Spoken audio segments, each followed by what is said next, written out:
कर पढ़े चलो, फूल का बड़ा बड़ा है फोड़ कर पढ़े चलो।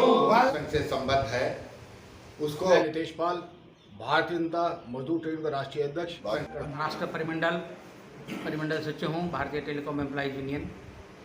अभी जो नवम सदस्यता सत्यापन हमारे सामने है, हम सब जानते हैं कि पिछले 8 सदस्यता सत्यापन में हमने मात्र कम्युनिस्टों को ही अधिकतम मात्रा में निर्वाचित किया था, लेकिन हमें पता है कि हमारा प्रमोशन पॉलिसी, हमारा पीआरसी और अभी हमारा ये जो विशेष रूप से स्टैग्नेशन की जो बात आती है, तो इन तीनों में हम पर काफ़ी इनजस्टिस हुआ है, जो कि जितना नुकसान इन लोगों ने हमारा किया है, आने वाले दिनों में यदि भारतीय टेलीकॉम एम्प्लॉइज यूनियन को हम नंबर 1 पर लाते हैं, निस्संदेह हम इन सभी समस्याओं का समाधान जो हमने निर्धारित समय दिया है 90 दिनों के अंदर, हम निश्चित रूप से प्राप्त करा सकते हैं। इसलिए मेरा आह्वान है आप सभी से कि इस बार एक मौका भारतीय टेलीकॉम एम्प्लॉइज यूनियन को देकर वो प्रथम नंबर पर निर्वाचित करने के लिए आप सभी प्रयास करें और सक्रिय सहयोग करें, यही हमारी आपसे प्रार्थना है।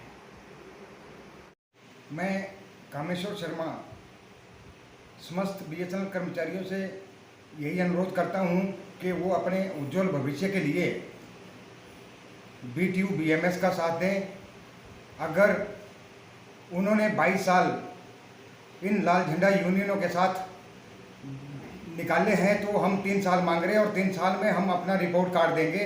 हम यही आश्वासन सभी कर्मचारियों को दिलाना चाहते हैं कि भाई जो भी उनके ज्वलंत मुद्दे हैं कर्मचारियों के, उसके समाधान के लिए हम जी जान एक करेंगे। सबसे बड़ी बात यह है कि जितने भी कर्मचारी वर्किंग है इस यूनियन में, हमारे संगठन में सभी कर्मचारी सेवारत हैं और जो समस्या आम कर्मचारी की है वही हमारे नेताओं की है। अगर हम इकट्ठे होकर काम करें तो पूरे विश्वास के साथ हम कहते हैं कि भाई हम अपनी समस्याओं का समाधान करवा सकते हैं। आपका स्टेट का नाम? हिमाचल प्रदेश। कामेश्वर शर्मा, परिमंडल सचिव, हिमाचल प्रदेश।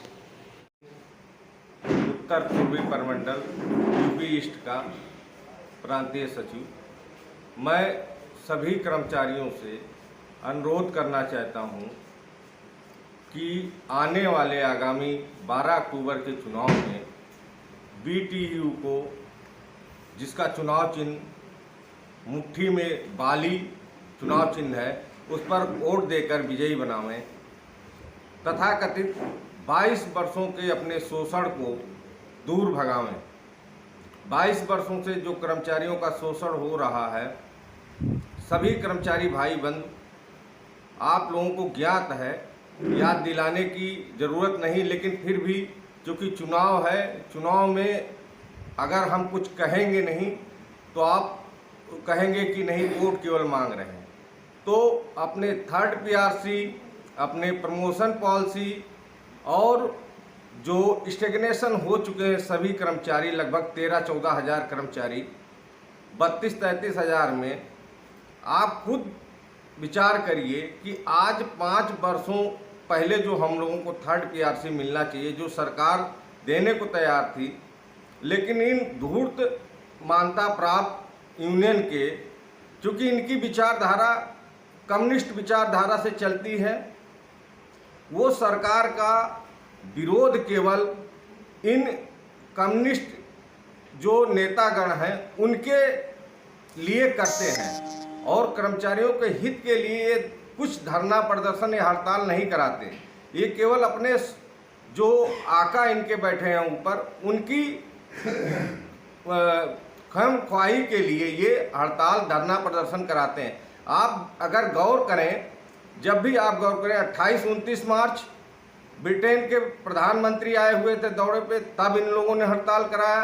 अभी 21 जून, जिसका नेतृत्व भारत पूरे विश्व का करता है, केवल सरकार की छप धूमिल करने के लिए उस समय इन लोगों ने धरना प्रदर्शन किया और पुल की सबकी सैलरी कटी।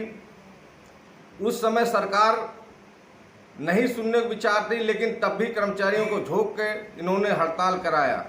तो कर्मचारी अपना विवेक इस्तेमाल करे और बीटीयू को चक्र मुट्ठी बाली पे 12 अक्टूबर को मोहर लगाकर भारी मात्रा में विजयी बनावे। 100 डेज में जो हमारे महामंत्री जी वादा कर रहे हैं, सभी कर्मचारियों का 3rd PRC और मेडिकल सुविधा, स्टिग्नेशन दूर होगा, प्रमोशन पॉलिसी सुधरेगी। इसी के साथ धन्यवाद।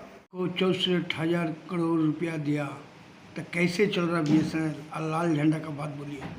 अभी ये कम्युनिस्ट विचारधारा का यूनियन, या जिसको हम लाल झंडा बोलते हैं, जहाँ जहाँ लाल झंडा का यूनियन रहा वो फैक्ट्रियाँ बंद हुई। आप बंगाल का उदाहरण देख सकते हैं। बंगाल में तमाम उद्योग धंधे थे। इन्हीं लाल झंडा वालों के कारण कम्युनिस्ट विचारधारा की जो सरकार चलती थी उसका पूर्ण रूप से पतन हुआ। ये जिन उद्योगों में रहते हैं, इनका मूल उद्देश्य है कर्मचारियों का शोषण करना, वर्कर का शोषण करना।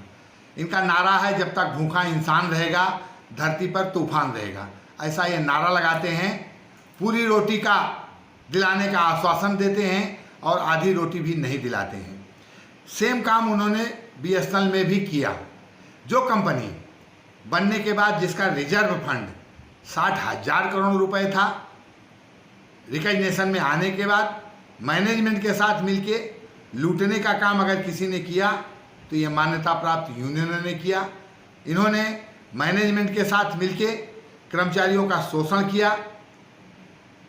जो कंपनी फायदे में थी, मिनी रत्ना का दर्जा था, जिसके कारपोरेट के हिसाब से कर्मचारियों के वेतन भत्ते, purse, food allowance, travelling allowance आदि, ट्यूशन अलाउंस, मेडिकल अलाउंस जो बेहतर होने चाहिए थे, उस पर इनका ध्यान नहीं गया और